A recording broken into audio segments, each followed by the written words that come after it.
pressure.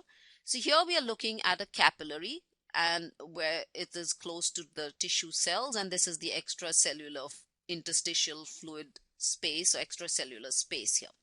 So this is the arterial end of the capillary, and this is the venous end of the capillary. At the arterial end of the capillary, blood is flowing at a higher pressure, and that which is hydrostatic pressure, and that pressure is about 35 millimeters of mercury. As it comes to the venous end of the capillary, that pressure drops, and that pressure becomes about 17 millimeters of mercury. So that's the hydrostatic pressure, which is based on fluid pressure. So the fluid flows slowly, so hence the fluid pressure drops to 17 millimeters.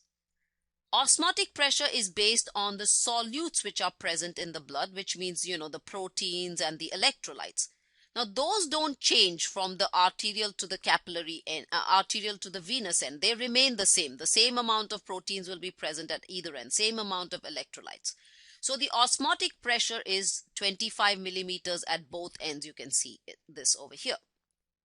Now, hydrostatic pressure tends to throw fluid out because the pressure is more, it tends to throw fluid out. Osmotic pressure tends to draw fluid in. So there's a balance between the two. Whichever is higher, that wins. So at the arterial end, you can see that the hydrostatic pressure is more than the osmotic pressure. So fluid goes out into these tissue spaces, and from there it will go inside the cells. When you come to the venous end, because hydrostatic pressure has fallen, but osmotic pressures remain the same, osmotic pressure is greater. So now fluid goes back into the blood vessel. So you lose fluid at the arterial end, but you take it back in at the venous end. And that's how blood volume is kept constant.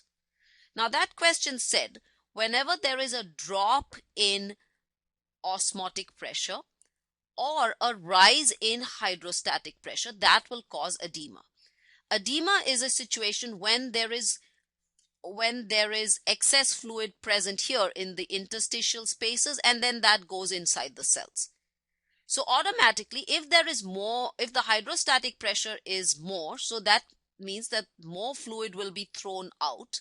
And this could happen in a situation where, let's say, you're sitting for a long time and the veins get congested. So automatically you can see that the pressure will increase. Or you give somebody an intravenous drip and you pour more fluid into their blood vessels. Again, the hydrostatic pressure will increase and it will throw fluid out. At the same time, if you decrease osmotic pressure, that means if somebody was to lose solutes, so they lose proteins and electrolytes, say in the urine or in any other situation, the osmotic pressure has fallen down. So now fluid cannot be taken back into the blood vessel. So it will remain in this extracellular space, interstitial space, and in the cells. So hence it will remain here and cause edema. So therefore, a decrease in osmotic pressure or an increase in hydrostatic pressure will lead to edema. Hence, that